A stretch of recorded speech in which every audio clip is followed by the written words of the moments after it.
This story is called My Family Abandoned Me After My Sister Stole My Husband and Had His Baby. Hey everyone, before we dive into today's video, I need your help. We've noticed the channel has been losing momentum, and subscribing is one of the best ways to support us. It's quick, free, and helps us keep providing great content. Your support means everything to us, so let's work together to grow the channel. Thanks a lot. Now, let's get into the video. Hello, Reddit. I'm a 27-year-old woman, and as I sit here reflecting on my life, I've realized that I've never really opened up about how much my childhood has influenced me. So, here it is. I grew up in a middle-class family in the Midwest, which might make you think we were pretty typical. However, when it came to favoritism, my family made it glaringly obvious who was the golden child. And it wasn't me. My sister Veronica, who is 30, was always the favored one. She was blonde, confident, and adored by everyone around us. I'm not saying she didn't deserve some of that attention. She was skilled in her own right. But the way my parents treated her compared to me was starkly different. I can't recall a moment growing up when I didn't feel like a backup option. For instance, when Veronica decided to take ballet lessons, my parents enrolled her in the top dance studio in town. They attended her rehearsals, bought her all the latest gear, and treated her to ice cream after every performance. Meanwhile, when I was 10, I wanted to join an art class. I loved sketching and begged my mom to sign me up for a local program. She told me, "Maybe next year, sweetheart. We're stretched thin right now." That next year came and went, and guess what? No art class for me. Instead, Veronica got piano lessons. Then there was the whole thing with birthdays. For Veronica's 16th birthday, my parents got her a car. It wasn't a brand new one, just a used sedan. But it was still a car. When I turned 16, I didn't even bother asking for anything like that. I got a small cake from the grocery store and a card that said, "We're so proud of you, Elena," as if surviving another year as the invisible child was an accomplishment. Graduation day was the same.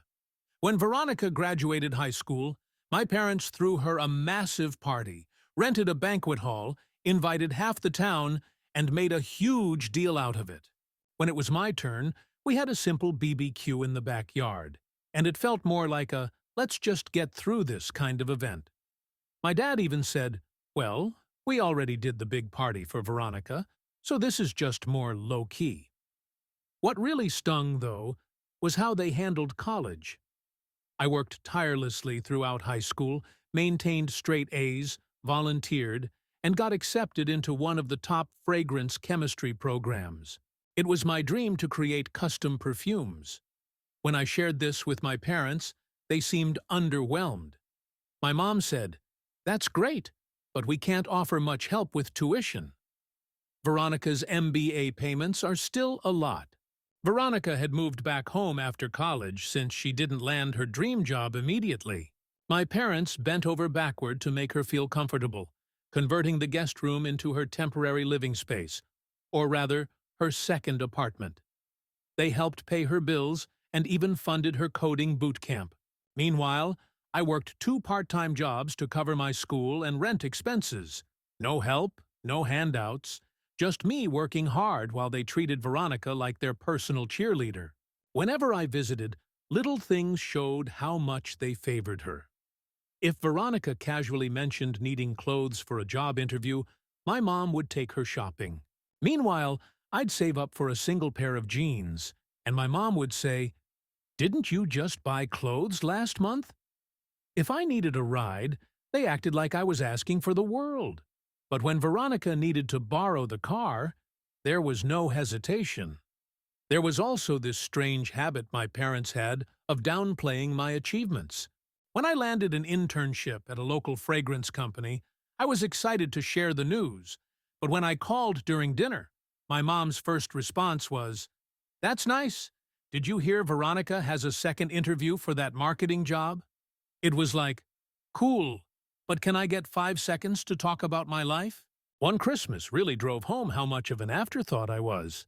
My parents always went all out on gifts for Veronica. Designer bags, gadgets, you name it. That year, she received an expensive watch and a custom leather bag for work. I got socks and a $25 gift card to Target. And the worst part? They acted like it was totally fair. My mom actually said, "We spent the same amount on you both." The favoritism wasn't just annoying, it really damaged my self-esteem. I always felt like I wasn't enough. Like no matter what I did, Veronica would always be the one who mattered more. And the crazy part is, Veronica didn't seem to notice or care. She soaked up the attention while I just existed in the background. It wasn't until I was older that I understood how much this dynamic affected me. I worked harder than I probably needed to because I felt like I had to prove myself. I wanted to be seen, to feel like I mattered, but at the same time, I learned to be independent because I couldn't rely on anyone, not even my own family. I don't think my parents were intentionally cruel. I just think they genuinely believed Veronica needed more attention because she fit their idea of success. More outgoing, more ambitious, more everything. But that doesn't make it right. I'm sharing this because I know I'm not the only one who grew up feeling like second place. If that's something you've experienced, just know you're not crazy for noticing it, and you're not alone.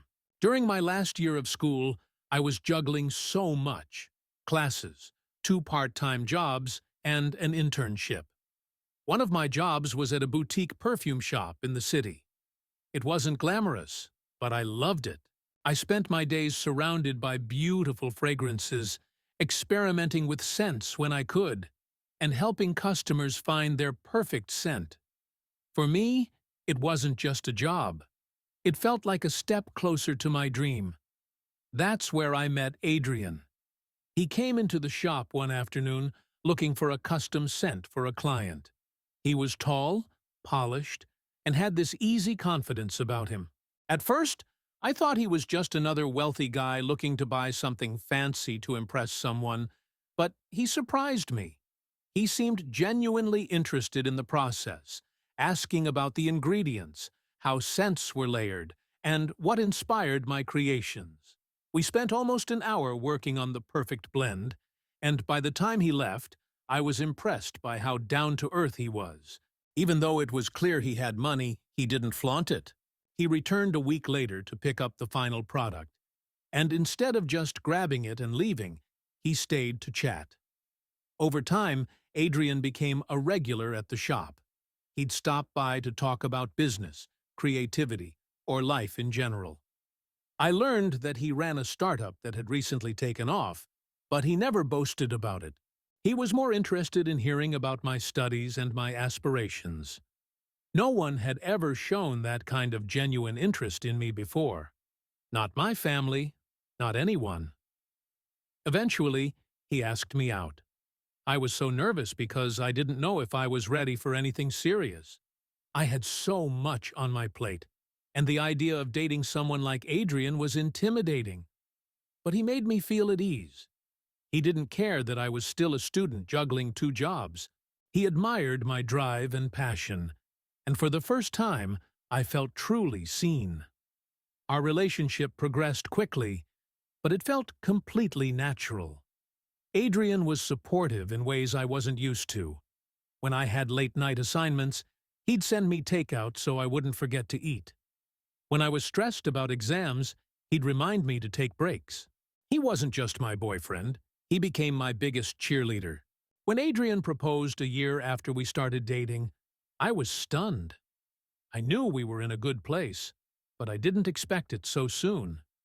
He planned an elaborate evening, a dinner at a rooftop restaurant with soft music, candles, and everything. When he pulled out the ring, I didn't even hesitate. I said yes, because for the first time, I felt like I was someone's first choice. It was all about Adrian and what he could provide. At our engagement dinner, my mom leaned over and whispered, "You know, Adrian must have some friends." Veronica could use someone like him. I tried to dismiss it as a one-time comment, but it kept happening. Every time I spoke to my mom afterward, she'd bring it up. Have you talked to Adrian about introducing Veronica to anyone? You know, Veronica's been so unlucky in love. Maybe Adrian could help. It was like she couldn't bear the thought of me having something Veronica didn't. The wedding planning process was a nightmare. My mom seemed more excited about what Adrian's side of the family was contributing than about the wedding itself. She'd say things like, "At least they're covering the venue costs, which is nice of them, as if this wasn't also my wedding." The big day itself was beautiful. But of course, Veronica couldn't just let me have my moment. She showed up in a dress that looked more suited for prom than a sister's wedding. Completely over the top. She spent half the evening networking with Adrian's friends and colleagues, almost like she was trying to find a way into his life. And the comments. Oh my God, the comments. She made loud jokes about how lucky I was to have found someone like Adrian, saying things like, "Wow, Elena really hit the jackpot, didn't she?" Or, "Adrian must have a soft spot for hard-working women." It was clear that the compliments were loaded with jealousy. I wasn't the shadow anymore, and Veronica couldn't stand it. I saw it in how she acted around Adrian, way too friendly, laughing at his jokes as if they were the funniest things ever. At one point, I caught her cornering him by the bar, and it made my stomach churn. When I asked her later what they'd talked about, she just shrugged and said, "Oh, nothing. Just thanking him for being so good to you." The honeymoon phase of my marriage was everything I had hoped for, but my family's behavior kept creeping into my mind. My mom kept pushing me to get Veronica involved in Adrian's social circle, like it was my job to find her a wealthy husband too. At first, I thought I was overreacting, maybe just being too sensitive or insecure. But soon, I noticed how Veronica began treating me differently. She stopped pretending to support me and started making subtle digs about my relationship. If Adrian posted something sweet about me online, she'd leave a sarcastic comment like, "Guess we know who the favorite is now." Instead of celebrating with me, my family acted like I owed them something for my success. I should have trusted my instincts. I should have seen the red flags, but at the time, I was just trying to enjoy this new chapter of my life, even if that meant ignoring the cracks beneath the surface. About a month into our marriage, Veronica started showing up unannounced. And by showing up, I don't mean popping by for a quick visit. I mean she'd walk into my home like it was hers. She'd arrive in the middle of the afternoon, always dressed up for no reason. Heels, designer bags, full makeup. It wasn't like we lived in some fancy area. Our townhouse was in a quiet suburban neighborhood where most people were the yoga pants and messy bun type. At first, I tried to brush it off, thinking maybe she just wanted to spend more time with me. But no, she wasn't here to see me. She would spend most of her time hovering around Adrian, lingering in the kitchen while he cooked. He loved making homemade pasta. It was his thing, laughing at his jokes like she was auditioning for a romantic comedy. It made me so uncomfortable. I remember one day, I was folding laundry in the living room when I overheard them in the kitchen. Adrian was explaining how he made his bolognese sauce, and Veronica was laughing so loudly it felt like she was hearing a stand-up comedian. It wasn't just a polite chuckle. It was that kind of laugh that makes your stomach twist because you know it's not about the joke. I told Adrian how I felt. I tried to sound casual about it, saying something like, "Hey, I love that Veronica's visiting, but maybe it's a bit much." He just shrugged and said, "She's your sister. She's probably just lonely." But Veronica wasn't lonely. She was bored. There's a big difference. Things escalated when she started showing up even more often.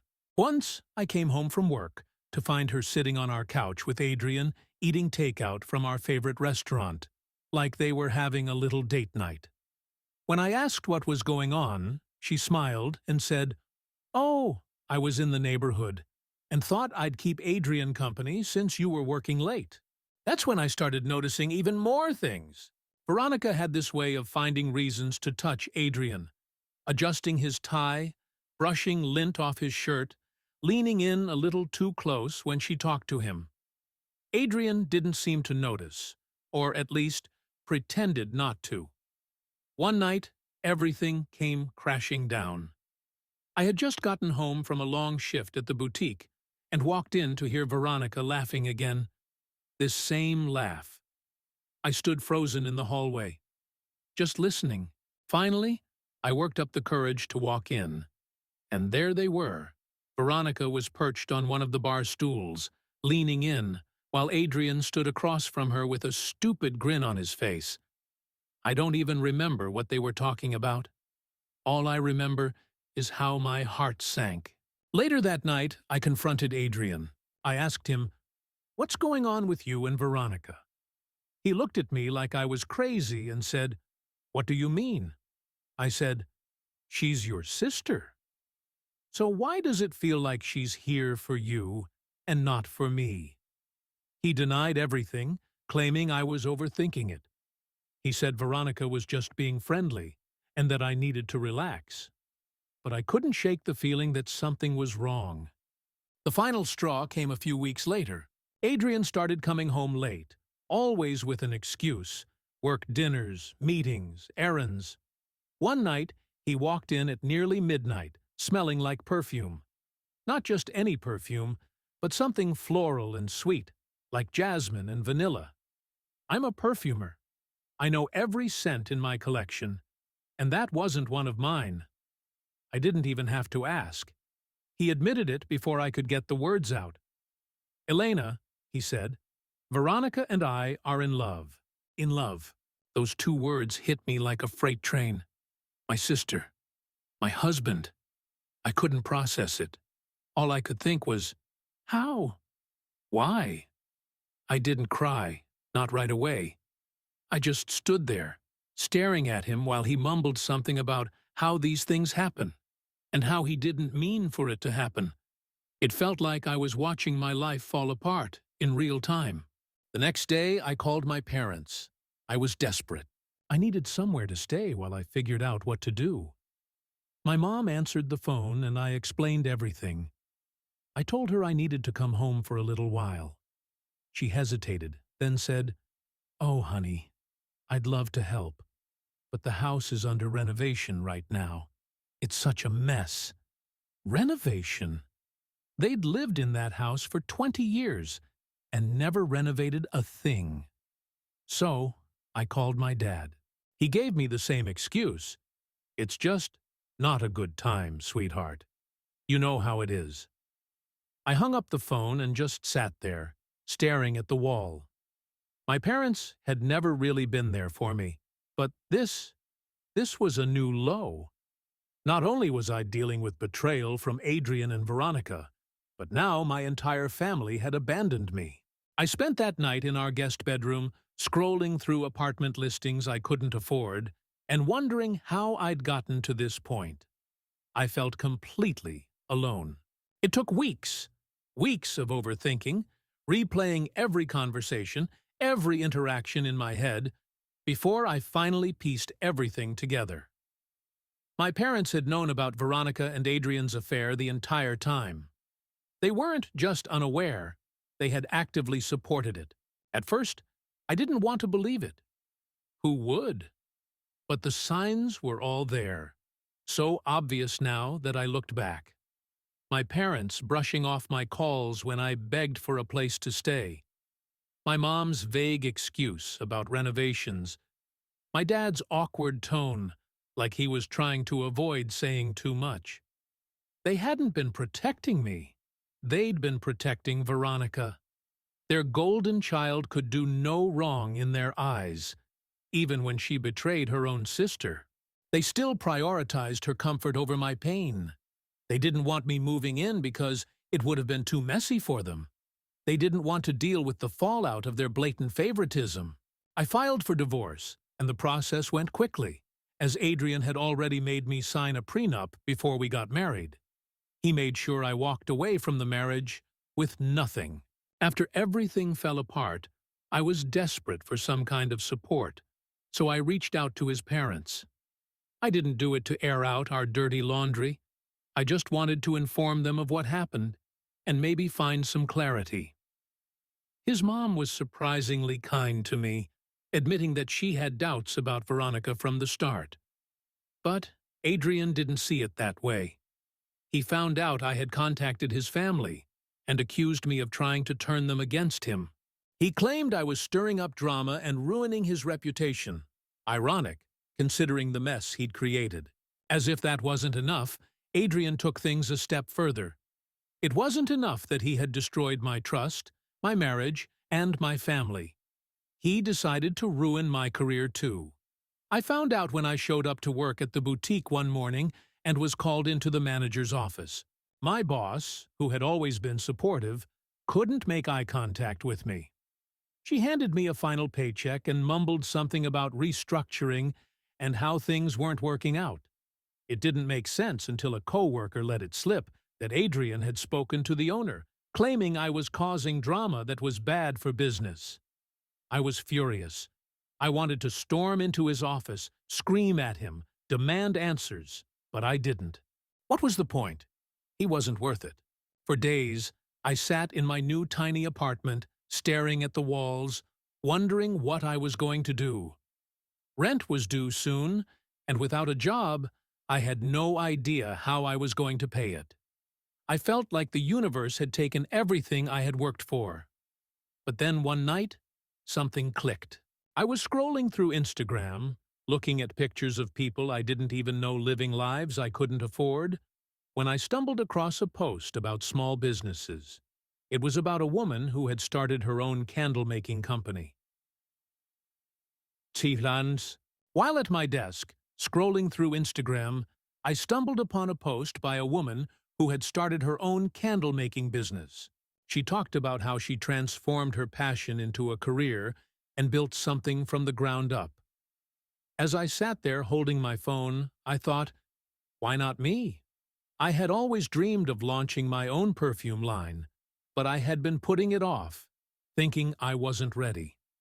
Well, if there was ever a time to take a risk, it was now. I had nothing left to lose. So, I took out a small loan, just enough to cover the basics, and used the little savings I had left. My apartment became my workspace, and soon word started to spread. One day, a small beauty blogger with a decent following posted a glowing review about how unique my scents were. That was all it took. My Instagram exploded overnight. By my second year, things took a major turn. I began receiving inquiries from boutiques that wanted to carry my perfume. I rented a studio in town, far from the makeshift workspace at my dining table. It was small, but it was mine. A room with just enough space for my supplies and a small corner where I could meet clients. I even hired an assistant to help with the increasing workload. By the end of that second year, I was profitable. Not just getting by, but actually making enough to live comfortably and plan for the future. My perfumes were being mentioned in magazines and blogs, and orders were coming in from across the country. This business wasn't just a way to pay the bills.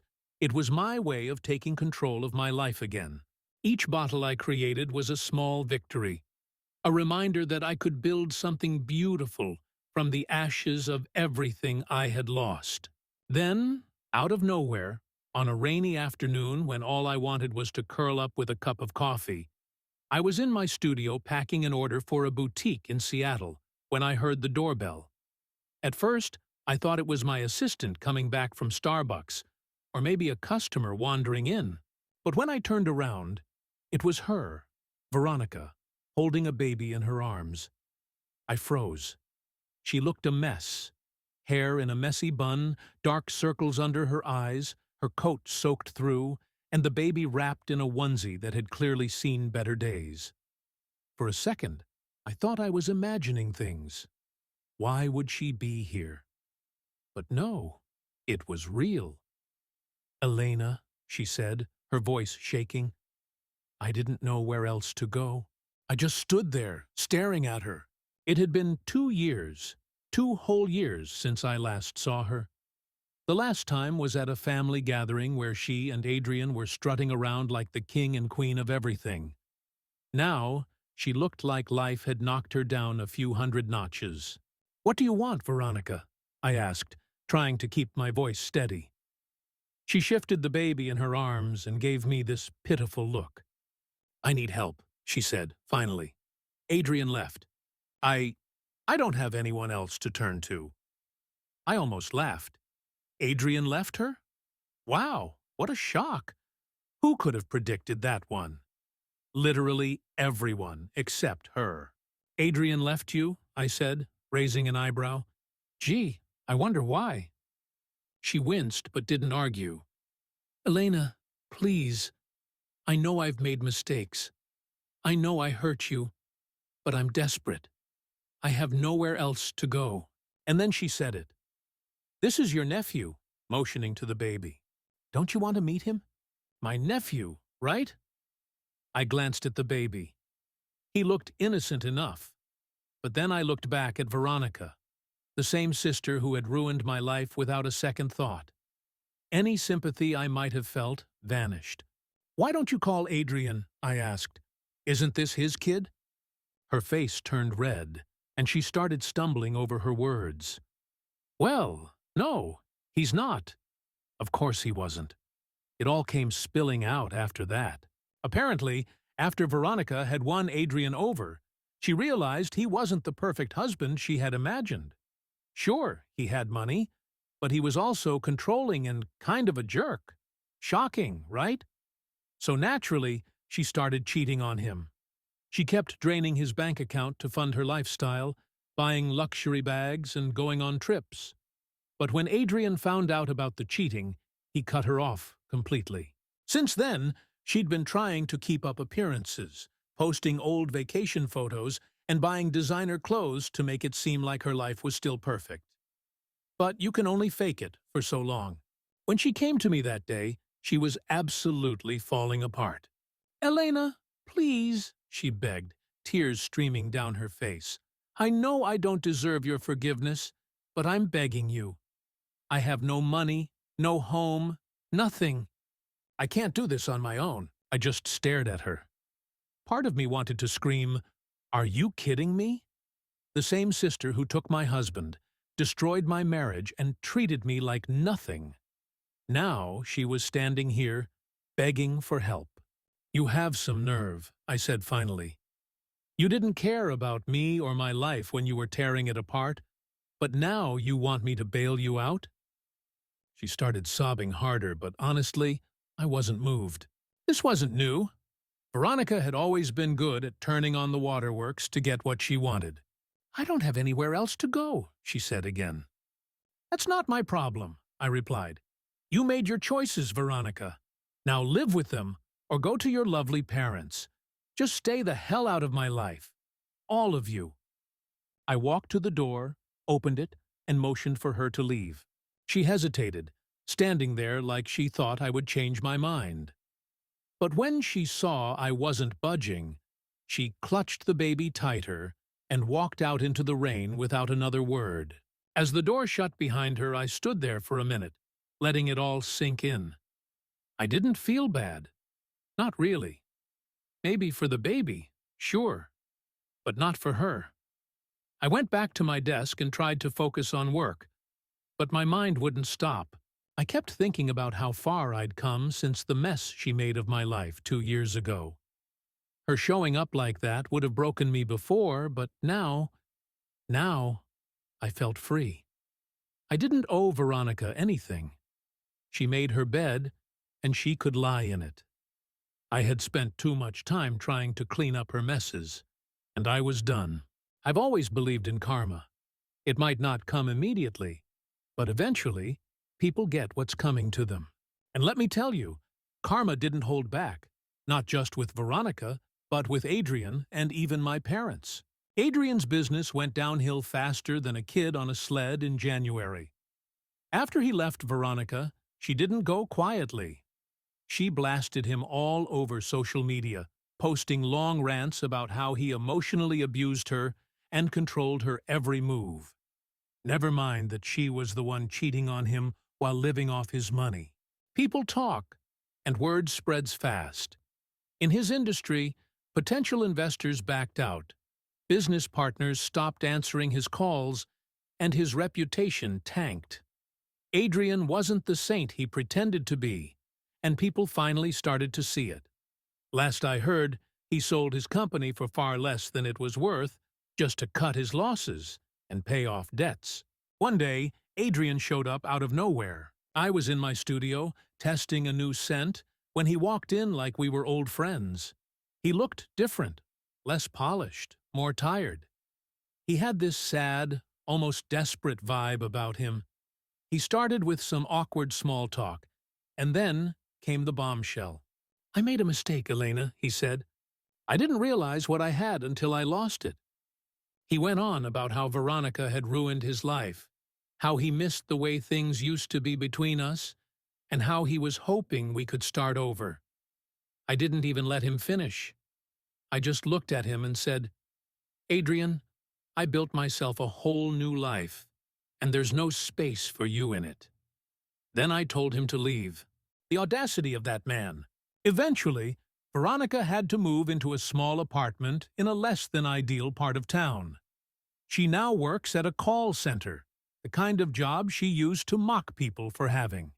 She spends most of her time ranting on social media about how unfair life is, blaming everyone but herself for how things turned out. The worst part? She still tries to act superior, posting passive-aggressive quotes like, "Some people are so lucky, but I guess not everyone deserves it." As for my parents, they didn't come out unscathed either. When Veronica's life started falling apart, they did what they always do: bailed her out. They sold their house, the one they had lived in for over 20 years, and used the money to cover her debts. They moved into a cramped condo on the outskirts of town, a far cry from the home they once took so much pride in. I heard they're struggling financially now. My dad had to pick up part-time work as a delivery driver, and my mom started sewing alterations out of their living room to make ends meet. They haven't called me once to apologize or even acknowledge what happened. Instead, they send these strange, guilt-trippy emails every few months. Stuff like, "Family is all we have, Elena. You should reach out sometime." But you know what? I don't feel bad. Not for any of them. As for me, things couldn't be better. My business is thriving in ways I never could have imagined. I opened my first storefront, a cozy little shop in Chicago, and it's been a hit. Customers are coming in from all over, drawn by our personalized approach to creating scents. On a personal note, I've also moved on in the best way. I'm now engaged to Ethan, and we're planning our wedding for next spring. It will be a small ceremony with close friends and a few family members. And by family, I mean the chosen kind, not the ones who stabbed me in the back. We've already joked about how the reception will smell amazing, because I'm custom blending a scent for the day. Anyway, that's my story. Life's so much better when you cut out the toxicity and focus on yourself. I'm in such a good place now, and honestly, I wouldn't change a thing. Everything led me here. Thanks for reading, Reddit. You've been my little therapy session today.